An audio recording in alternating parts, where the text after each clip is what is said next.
Buongiorno! I'm allowed to introduce us today because anyone who knows and loves Andy will know that he tends to talk a lot. So this is my moment. And as you can see, day 4, our last day in Rome, and we are at what is arguably the most iconic building in the city. Yeah, just get a shot of it. Look, there we go. Colosseum. And it's not named, we didn't know this until we got here, it's not, I'm off, sorry. Just butt in when you feel like it. It's him now. It's not called the Colosseum because it's a rather large building, which is what I always imagined. It's actually called, because it's actually the Flavian Amphitheatre, because it was built during the Flavian Empire or whatever. But there used to be an enormous statue of Nero, of course, around here somewhere. I think it's a huge bronze statue. It was a colossal statue, hence the fact that this is called the Colosseum. So there you go. Do you want to say something else? No, you go for it. Right, You're on the roll.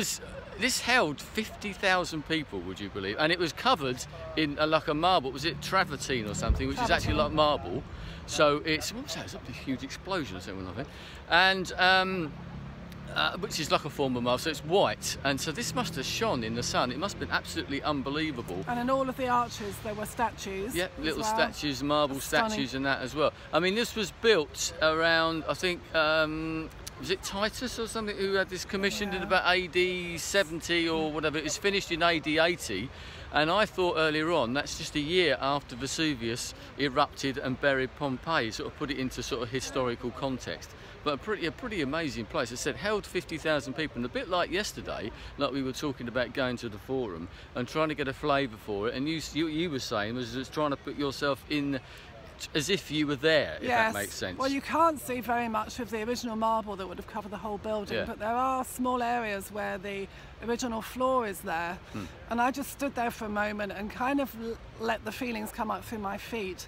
And you have such a sense of theatre when you're in there, don't you? Yeah. And with me, I mean, I was saying to Julie walking around, what it reminds me of, because it's circular, it's like a football stadium. If you think about it like that when you're walking around, and you're walking up the steps to go to the next level, and you can see the opening, it's like going to Wembley or whatever your favourite football team is, unless it's Hastings, when there isn't exactly a stadium. But you know what I mean, if you go to Wembley Stadium, or even somewhere like the O2 for that matter, these huge amphitheatres, and you come in and you can hear the noise, and you just imagine that when you come out in here and going up and down the steps and all the bits around the outside, so that sort of brings it home to you. But there is actually a good exhibition up there with this amazing like 3D mapping thing that they've done, isn't it? Yes, they originally created on a wall in marble a map of the Forum. Is it Severus or someone did that? Someone showing like that. The Colosseum as well. Yeah. So if they built a new temple, they chiselled it onto the map.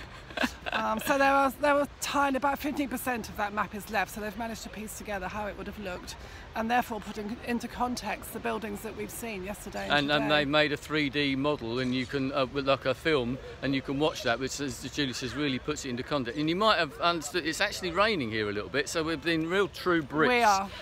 out here in the rain. A couple of other things I wanted to mention, because this is our last day, and a couple of the things that we've done, and as we said before, some of the things that we've done that have been, for me, the most interesting, are the things that we've stumbled upon. You know that this is going to be interesting, you know this is going to be great in the Sistine Chapel. But one of the things we went is that Vittoriano monument again. We were there the other day and we managed to be there at sunset. We just found it, didn't we? Yes. And Julie spotted there was actually like a lift, a viewing platform on the top. And we were up there at sunset and it was stunning, wasn't it? Amazing. What a great way to see the city. Again, not particularly advertised in the tour guide. No.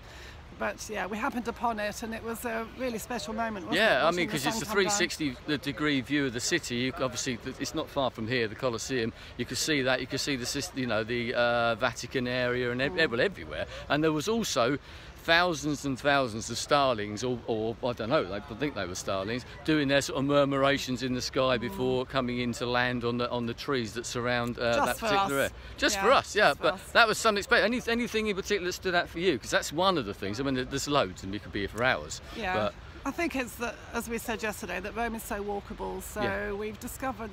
Just on every corner, you turn around and see a fabulous building. We stumbled across a church, sorry, butting in, but we stumbled upon a church yesterday, and inside were 3 Caravaggio paintings.